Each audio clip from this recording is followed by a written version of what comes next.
Hello! Well, I'm editing this video right now, and I would like to say I look a bit disheveled, but nothing to worry about. My sweatpants actually are not dirty.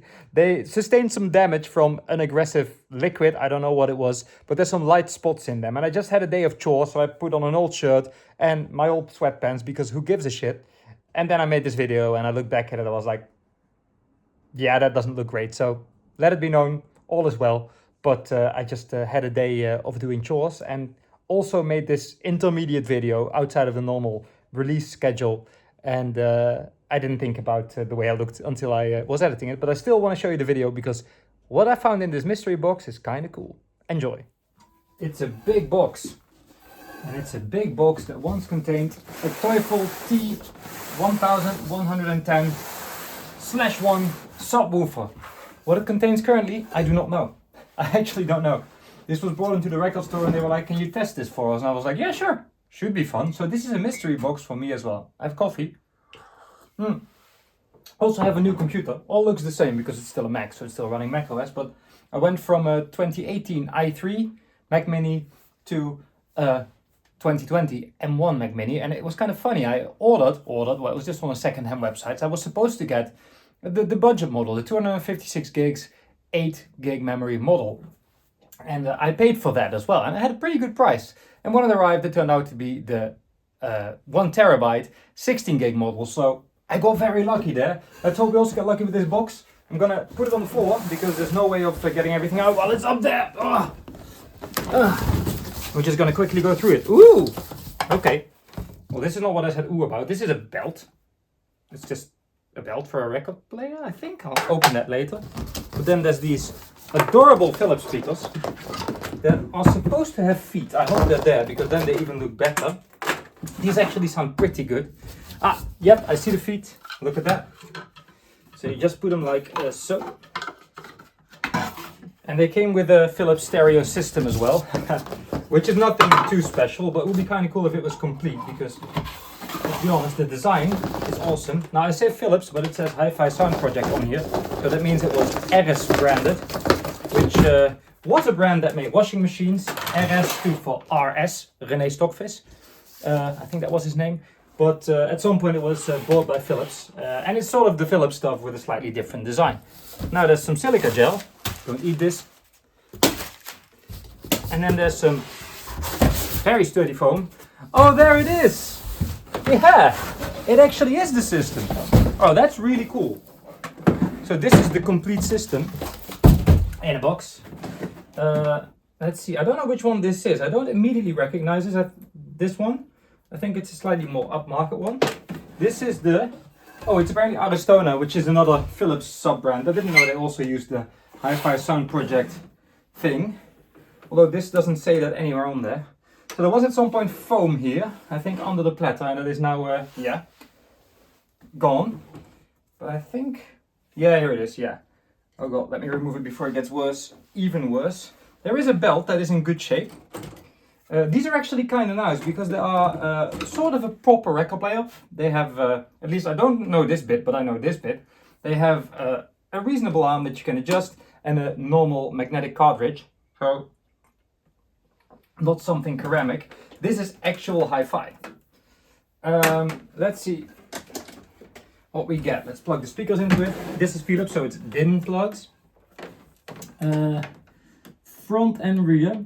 So this maybe is able to do 4-channel. I'm not sure. Can't find the other plug now. I think I threw that wire into the abyss. Yes, I did. It already almost made it outside. These are very long wires. Philips always did that. Yeah, I keep calling it Philips because close enough. Philips always did that. 20 watts. I guess that is both channels, but that's still quite a decent amount for something like this. If this works, it's going to sound actually quite good. I thought this would open further, but no. So if you keep going, you lift it. I had no idea this was in here, so it's a nice little surprise. Okay, it runs. We have that. Came with the original 45 RPM adapter. It doesn't like switching speeds. I think the bell just fell off. Oh no, I think it just switched off. Yeah, all good. It was just in its auto return. So now it should go to 45. Yeah, there you go. Okay, Let's adjust the tracking force. It has one of those built-in scales. And apparently it's set way too low because it's floating currently. Now it's way too high. That's quite an aggressive adjustment then. And we have 2 grams. Now there's a bit of a buzz that is coming from the thing itself, not from the speakers. I also just noticed this, 3345. How cool is that? This whole thing is awesome. It has VU meters that it doesn't need because you can't record or anything. It's just a cool looking device. I don't hear anything yet, but then it's not set to phono. There we go. 2 channels, loads of bass actually. Has a presence switch for tone controls. Very scratchy, very scratchy. Jesus Christ. Okay, let me clean that. You can just clean like this. Because the fader is right underneath that. This is your balance fader. Oop. Let me lock that. This is your volume fader. Then we have treble and bass. With a bit of luck, it's now less scratchy. Well, apparently we need more luck than that, but just gonna set it and forget it for now. Let's get a record. Here's Timo van Lierop, guy I know, good stuff, really good music. This is not how I usually would treat this record, but this one, I mentioned it before, is damaged because I was soldering and some solder fell on it. I fully expect this to just work and sound great. I just need to clean the pots better apparently. Lift works. Let's see what we get. These are great. Got something caught in my eye from the start, and it's not hard. Now I see that it's you and me, like the birds. Slowest VU meters ever.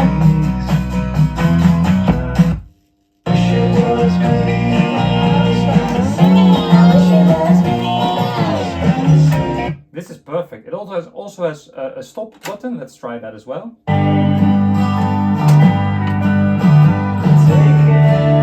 There you go. This is flawless. It has a bit of a buzz from the transformer. So if you put it on some rubber feet, it will be a bit quiet. I'm not sure if you can hear.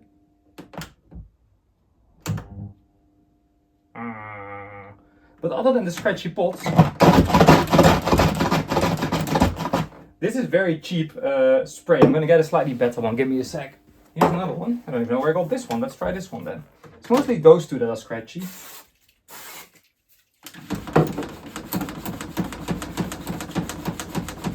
You know what they put on Aristona equipment in the Netherlands? Contact cleaner. They fucking drown them in the shit, man. I'm sure someone gets that reference. I wouldn't use mayonnaise for this. That's a lot better. That's a lot better. There's even a light behind this. I'm actually going to take you out of the tripod. So we have a light here. I'll turn it off so you can see. There you go. Then we have these awesome lights.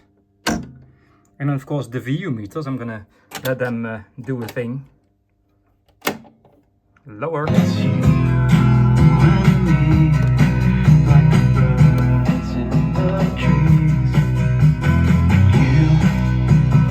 They are a bit slow, as you can see. And then there's a presence knob and a scratch filter. Let me show you what they do. I'm gonna lower the lift again. Presence just adds highs. It's actually nicer this way. More transparency, less bright, and a scratch filter. Removes highs, because most of the scratches on the record are in the highs. So yeah, this all works fine. It's actually great. Let's try the auto stop once more. I think it's already engaged. Yep, there we go. If you move it too quick, it engages. And now that we're close up, I can also show you the buzz. Well, that didn't work. I tried to record this one in one shot, but then my phone storage was full because there was still a massive vlog on there. More on that later. This is just an in-between video, as I'm sure you figured from the fact that it's not a Saturday. Anyway, the buzz, listen. So yeah, that's a thing, but honestly, not too bad. And other than that, it just works great. It works really well. Runs its speed super well. I have nothing bad to report. This thing is just A-okay. And that is just not bad anymore now.